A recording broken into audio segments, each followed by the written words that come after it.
Merhaba sevgili hanımlar, kanalımıza hoş geldiniz. Bugünkü videomda sizlerle birlikte bir anahtarlık hazırlayacağım. Anahtarlıklarımızın şekli böyle gördüğünüz gibi amigurumi ile ördüğümüz laleler. Böyle renk renk örüp hazırladım. Bir tane de sizlerle birlikte hazırlamak istedim. Görüntülerimiz bu şekilde. Umarım seveceğiniz bir çalışma olacak. Anlatımımıza geçmeden önce eğer hala kanalımıza abone değilseniz abone olmanızı rica ediyorum. Yayınlanan videolarımızdan haberdar olmak içinse bildirimleri açmayı lütfen unutmayın arkadaşlar. Şimdi anlatımımıza geçelim. İki renk ip kullanacağım. Yeşili yapraklar için. Bu açık rengi de lale kısmı için kullanacağım. Şöyle anahtarlık aparatlarım var. Bunları daha sonra kullanacağım. Şöyle kenara alıyorum. Önce çiçeğimizi yani lalemizi yaparak başlayalım.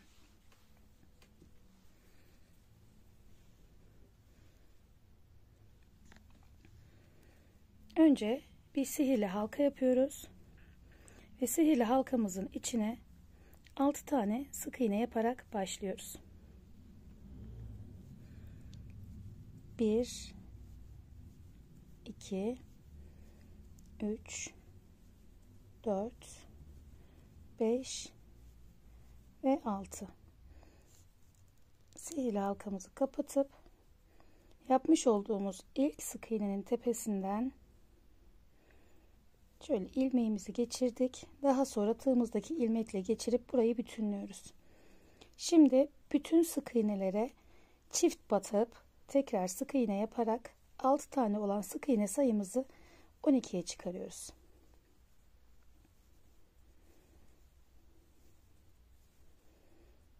Her sık iğneye 2 kez batıyoruz ve tekrar sık iğne yapıyoruz. Şimdi tekrar ilk sık iğneye geçiyorum ve tığımdaki ilmekten geçiriyorum. Bir zincir çekiyorum. Tekrar ilk sık iğneye batıyorum. Bir tane tek yaptım. Bir tanesine de çift batıyorum. Şimdi bir tane tek batıyorum.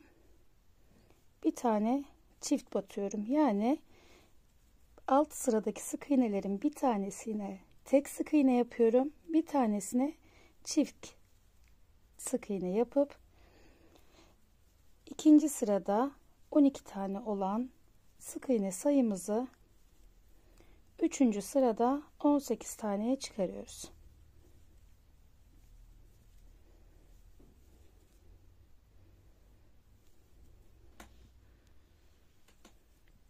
Sırayı tamamladıktan sonra yine sıradaki ilk sık iğnenin tepesinden şöyle ilmeğimi alıyorum.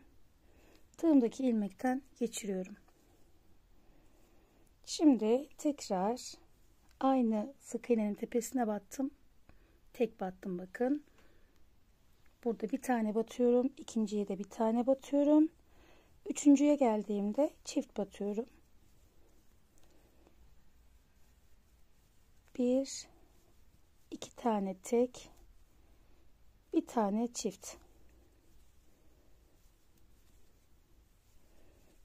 1 2 3. çift. Bu sırada yani 4. sıradayız. Sık iğne sayımız 24 oluyor.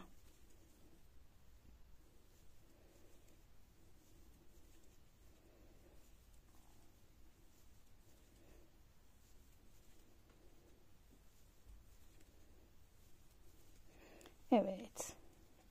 Sırayı tamamladık. Şimdi bir üst sıraya geçiyorum. Toplamda 4 sıra boyunca ördük arkadaşlar. Sonrasında öreceğimiz sıraları hiç arttırma yapmadan yani her sırada 24 tane sık iğne olacak şekilde örüyoruz. Şimdi ilk sırayı burada tamamlayacağım. Bir üst sıraya geçeceğim ve sonrasında videomu kapatacağım. Çünkü arttırma yok, eksiltme yok. Dümdüz devam edeceğiz. Sonrasında yine birlikte devam edeceğiz. Ama böyle detay olmayan kısımlarda videomu kapatmamın sebebi videoyu gereksiz yere uzatmamak. Detay olan kısımları da hep zaten video içerisinde yapıyorum. Şimdi sıram bitmek üzere.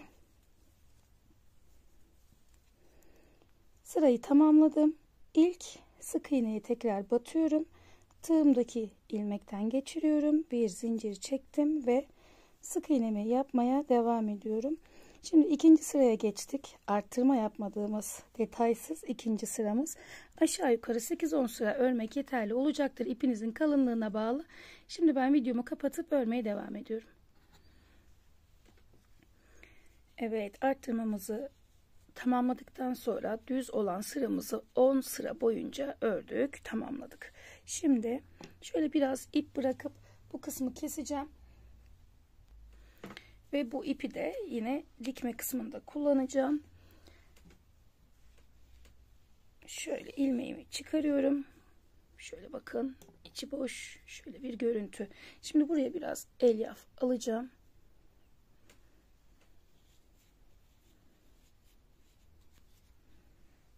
Şöyle çok değil, tam doldurmamıza gerek yok. Uç kısmının biraz boş kalması gerekiyor.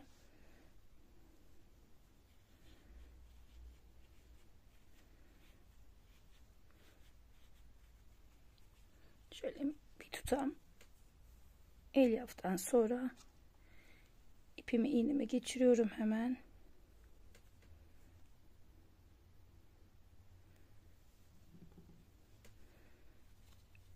Şöyle ikiye katlıyorum bakın örgümü. Tam karşıya eşit bir şekilde iğnemi geçirip tekrar bir tur daha geçiriyorum. Şimdi burayı sımsıkı yaptıktan sonra aynı şekilde buradan da geçireceğim. Orta kısmında altından geçiriyorum. Bakın buradan.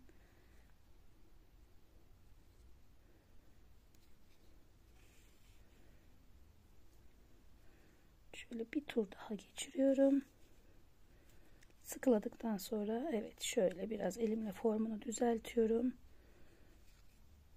Daha sonra ipimi şöyle alt kısma doğru aldım bakın.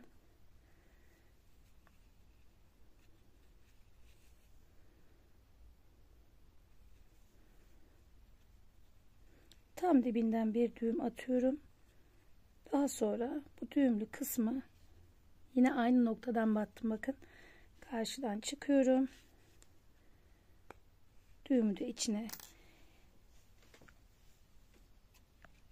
geçirdikten sonra ipimi tekrar kesiyorum ve lale hazır olmuş oldu.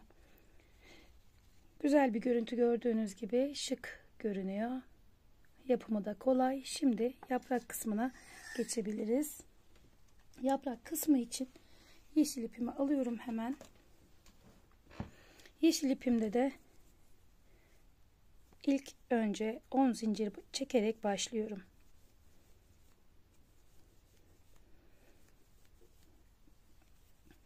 Şimdi 10 zincirimi çektim. Bir ileriye batıyorum önce. Sık iğne yaptım. Ardından ipimi tığıma sarıp yalancı sık iğne yapıyorum. Daha sonra ikili trabzan yapıyorum. Ardından 3 tane üçlü trabzan yapıyorum.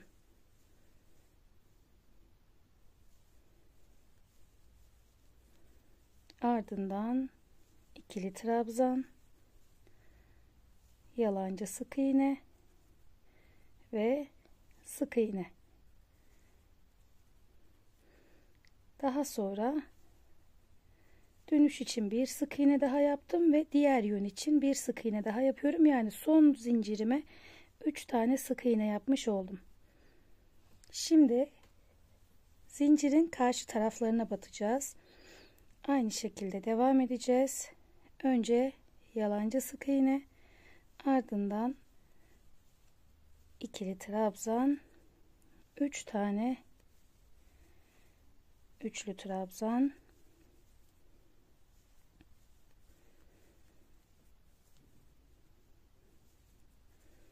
ikili trabzan, yalancı sık iğne ve tam uç noktaya da bir sık iğne daha. Şu ilk sık iğne ile burayı da birleştirelim. Şöyle bir görüntümüz oldu. Bakın tam yaprak formu.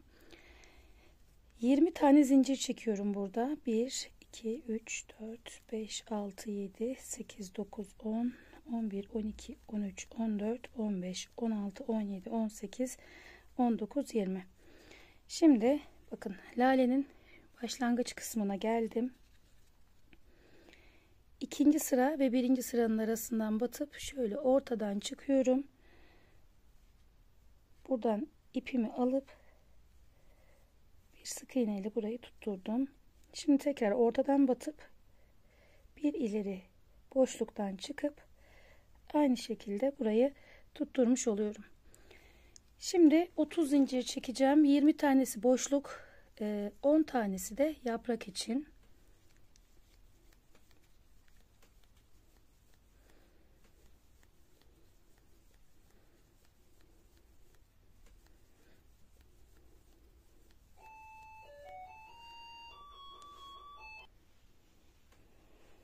Zinciri tamamladıktan sonra yine diğer yönde yaptığımız gibi önce sık iğne, ardından yalancı sık iğne, bir tane ikili trabzan, 3 tane üçlü trabzan yapıyoruz.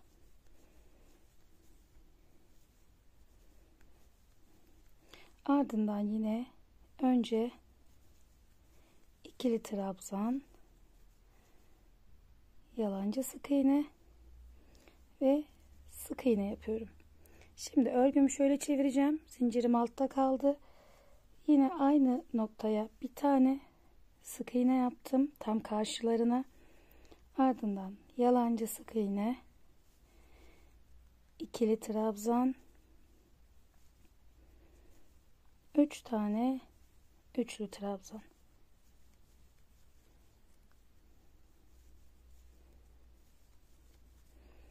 Yine ikili trabzan,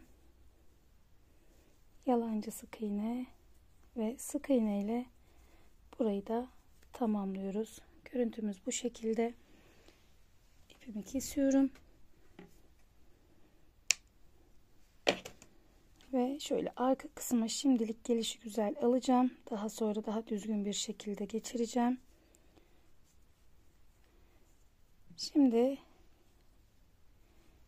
aparatımızı takacağız. Şöyle durmasını istediğimiz formda, yapraklar yukarıda dursun. Mesela şu şekilde.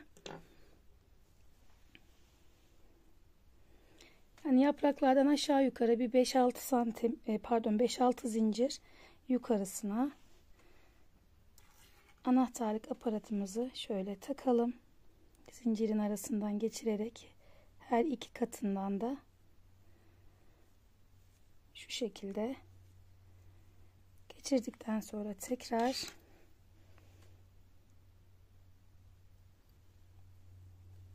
anahtarlık halkamızı da geçirip burayı bir pense yardımıyla sıkalım.